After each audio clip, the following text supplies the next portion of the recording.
My last pizza delivery seemed normal until I saw their trophy room.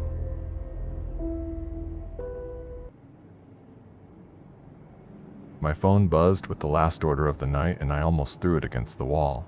2 large sausage pizzas, extra cheese, cash. The address was a string of numbers I didn't recognize, somewhere up on Black Ridge. The money was shit, but my daughter's birthday was next week and I was already short, so I took the order. The paved road gave up about 10 minutes out of Crow's Fork. My shitty sedan complained as gravel turned to rutted dirt, then to little more than a muddy suggestion of a path. The GPS just spun, the little blue dot lost in a sea of green. Trees crowded in, their branches scraping the car like bony fingers. Every rational part of my brain was screaming, "Turn back, Kaz. Just eat the cost of the pizzas and go home." But I kept seeing that stupid pink bicycle in the Walmart catalog. The lane ended at a clearing. A single cabin sat there, dark and quiet, looking like it had grown out of the ground. I killed the engine, and the silence was absolute. Not even crickets. Just a heavy, listening quiet. As I got out, a single yellow light flickered on over the porch. I grabbed the pizza boxes, the cardboard warm against my chest, and walked up the steps. The front door was already open a crack. "Hello?" I called out. "Pizza." A voice from inside, smooth and easy. "Right on time." "Bring it in." My gut tightened. Company policy was clear, never go inside. Ever. But I could see them through the screen door.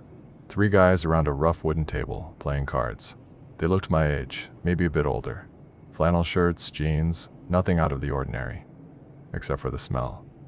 Underneath the wood smoke and stale beer was something else. Something coppery and sharp, like a butcher shop that doesn't get cleaned properly. "Just leave it on the porch, man," I said. "Total's $43.50. One of them stood up. He was lean, with a friendly, wolfish grin. "Don't be like that. We're not gonna bite." He held up 2 folded $100 bills. "Keep the change. Just have 1 beer with us. We're celebrating. $200. That was the bike, and then some. I hesitated just for a second, and that was all it took. He pushed the screen door open wider. An invitation. "All right," I said, my voice sounding hollow. "1." I stepped inside. The door clicked shut behind me. I set the pizzas on the table, trying to keep my eyes on them, but my gaze kept snagging on the details of the room. On a workbench in the corner, a leather roll was laid out, filled with gleaming metal tools. Long, thin knives, saws with tiny, wicked teeth. Things that didn't look like they belonged in a toolbox.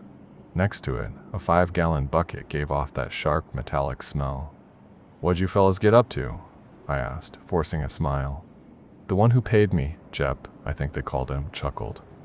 "A little hunting." He gestured with his beer bottle toward a heavy, reinforced door at the back of the cabin. "Got our best prizes in the cold room." He said prizes like it was a special word. The other 2 watched me. They hadn't said a word. They just watched, their eyes flat and patient.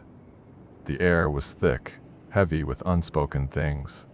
I felt like a bug that had just crawled into a jar. "Thanks for the beer," I said, setting the untouched bottle on the table. "But I gotta get back. Long night." I turned to leave. Jep didn't move. He just stood there, blocking the door. That friendly grin was gone. "I don't think you're going anywhere just yet." Then I saw it. Through the grimy window behind him, I could see my car. And standing beside it was the 3rd man, the quietest one. He held something in his hand. He knelt, and I heard a sharp, wet hiss. My front tires sagged, deflating into the mud. My blood went cold. "What the fuck?" I spun back to Jep. He just smiled. "We can't have you running off before the party really starts." The 2nd man, Corbin, stood up from the table, and he was holding a compound bow. It wasn't some cheap hunting gear. It was a serious, deadly-looking piece of equipment. He knocked an arrow without taking his eyes off me. I didn't think. I just moved. I grabbed the heavy wooden chair beside me and hurled it at Jep. He stumbled back with a curse, and I lunged for the back door, the one he called the cold room. My hand closed around a deadbolt, a heavy, industrial thing. No way I was getting through that. A whistling sound cut the air past my ear, and an arrow slammed into the doorframe. the broadhead burying itself an inch from my face. Panic took over. Pure, animal panic. I scrambled away, back toward the main room, and dove headfirst through the window next to the front door. Glass exploded. Wood splintered. I hit the porch railing hard, tumbling down the steps and landing in the wet dirt. I was up in a second, sprinting for my car, my only thought to put metal between me and them. A gunshot cracked through the night, deafeningly loud. Dirt and gravel sprayed my leg. They had a rifle. Jesus Christ, they had a rifle. I yanked the car door open and threw myself inside, keys already in my hand. The engine roared to life. I slammed it into drive and stomped on the gas. The car fishtailed wildly, the ruined tire flapping and thumping, the rim grinding against the ground. It was like trying to drive on ice. I wrenched the wheel, aiming for the dark gap in the trees that was the lane out of this hell. An arrow punched through the rear windshield, shattering the glass and embedding itself in the passenger seat. I ducked, flooring it, the engine screaming.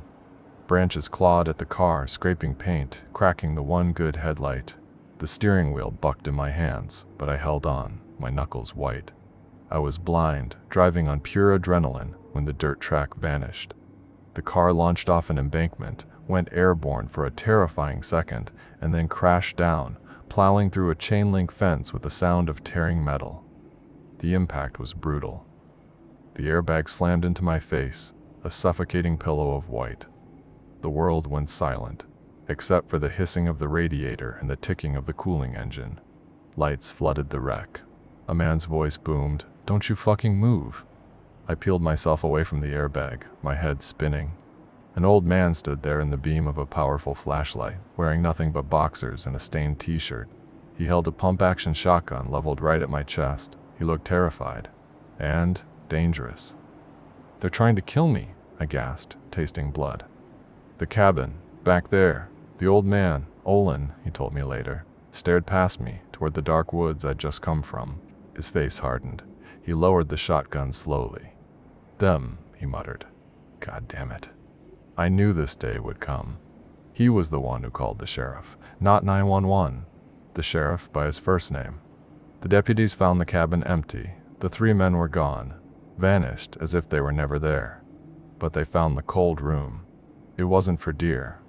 Inside, hanging from meat hooks, were pieces, body parts. In the corner, stacked like firewood, were bones. Some had been cleaned and polished, others were not. On a metal table, they found wallets and purses. Driver's licenses from a dozen different states, fanned out like a poker hand. Delivery drivers, stranded motorists, hikers, people who took a wrong turn. I quit that night. I sold the car for scrap. But sometimes, when it's late and the house is quiet, I think about that friendly, wolfish grin. I think about the sound of that arrow whistling past my head. They weren't just hunting. They were collecting, and they're still out there,